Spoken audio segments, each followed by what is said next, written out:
ଶୋଇ ପଇଲା ପରେ ସେମାନଙ୍କୁ ସୁଖ ମିଳିଗଲା ପରେ ଏଗ୍ରିମେଣ୍ଟ କରିଦଉଛନ୍ତି ତମେ ଆଜି ଏଇଥିରେ ହିରୋଇନ ହବ। ଲୋକମାନେ ଯୋଉମାନେ କମ୍ପ୍ରମାଇଜ କରିବେ ସେ ଏମିତି କଥା କହିଦେବେ ଯୋଉଥିରେ ନା ସାପ ମରିବ ନା ବାଡି ଭାଙ୍ଗିବ। କୁହାହଉଛି ଯେ ନାଇଁ ଫିଲ୍ମ ଇଣ୍ଡଷ୍ଟ୍ରି ଓଡ଼ିଆ ଇଣ୍ଡଷ୍ଟ୍ରିରେ ଆମେ କାହା ନାଁ ନେବାକୁ ଚାହୁଁନୁ ଯେ କି ଯେକୌଣସି ନବା କଥା ହିରୋଇନ ହୁଅନ୍ତୁ ସେମାନେ ଆସିଲେ କମ୍ପ୍ରମାଇଜ କରନ୍ତି।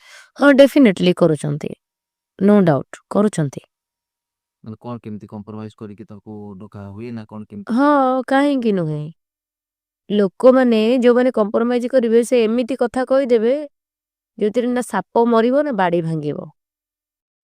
କମ୍ପ୍ରମାଇଜ ହଉଛି ଆମ ଓଡ଼ିଆ ଇଣ୍ଡଷ୍ଟ୍ରି କଣ ସବୁ ଇଣ୍ଡଷ୍ଟ୍ରି କମ୍ପ୍ରମାଇଜ ହଉଛି, କୋଉ ଇଣ୍ଡଷ୍ଟ୍ରି ହଉନି ବୋଲି ମାନେ ନାହିଁ, କିନ୍ତୁ ଆମ ଓଡ଼ିଆ ଇଣ୍ଡଷ୍ଟ୍ରି ମାନେ ଯାହାକୁ ପାଉଛନ୍ତି ଝାଟିଆ ମାଟିଆ ତାକୁ ନେଇଯାଉଛନ୍ତି, କିନ୍ତୁ ଶୋଇ ପଇଲା ପରେ ସେମାନଙ୍କୁ ସୁଖ ମିଳିଗଲା ପରେ ଏଗ୍ରିମେଣ୍ଟ କରିଦଉଛନ୍ତି ତମେ ଆଜି ଏଇଥିରେ ହିରୋଇନ ହବ।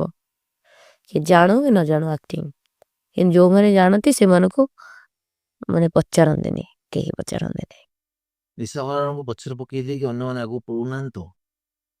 ମତେ ପଛରେ ପକେଇ ଅନ୍ୟମାନେ କିଏ ଯିବ, ମୁଁ କୋଉ ଟପିକରେ କହୁଛନ୍ତି? ଯେ ଧରିନିଅ ତ ଯେତିକି ଫିଲ୍ମରେ ଅନ୍ୟ ନୂଆ ହିରୋଇନକୁ ଚାନ୍ସ ଦେଇ ଦଉଛନ୍ତି କିମ୍ବା ସେତିକି ତାର ପରେ ତ ଫାଷ୍ଟ ମୁଁ ବହୁତ ଜଲ୍ଦି କରିବି ଆଜ୍ଞା। ନିଶା ମହାରଣା ସହିତ ଯିଏ ଲାଗିବ ନିଶା ମହାରଣା ତାକୁ ଛାଡ଼ିବନି, ଦାନ୍ତ ଲଗେଇକି ରକ୍ତ ପିଇଯିବି ବେକ ପାଖରୁ ମୁଁ। ତେଣିକି ଯାହା ହବ ଦେଖାଯିବ, ମୁଁ ଏଇ ଟାଇପର ଝିଅ। ମୋ ସହିତ ଯିଏ ଲାଗିବ ମୁଁ ଦାନ୍ତ କତରୁ ରକ୍ତ ପିଇଯିବି, ପୁରା ଝୁଣି ଖାଇଦେବି ମୁଁ ପୁରା ଏକଦମ। ସେ ଯେଉଁ ଇଣ୍ଡଷ୍ଟ୍ରିରେ ଆପଣଙ୍କର ପ୍ରଡ୍ୟୁସର ହୁଅନ୍ତୁ ଡାଇରେକ୍ଟର ହୁଅନ୍ତୁ ମୁଖ୍ୟତଃ ନବା କଥା ଯୋଉ ଝିଅମାନେ ଆସୁଛନ୍ତି ତାଙ୍କୁ କଣ କେମିତି କହି ପ୍ରପୋଜ କରନ୍ତି ନା ଡାଇରେକ୍ଟ କହିଦିଅନ୍ତି? ନାଇଁ ତାଙ୍କର ସିଷ୍ଟମ ଅଲଗା ଥାଏ, କହିବାର ଶୈଳୀ ଟକିଂଟା ଅଲଗା ଥାଏ, ଯୋଉ ଝିଅ ବୁଝିପାରିବ ସେଇ ଜିନିଷଟା।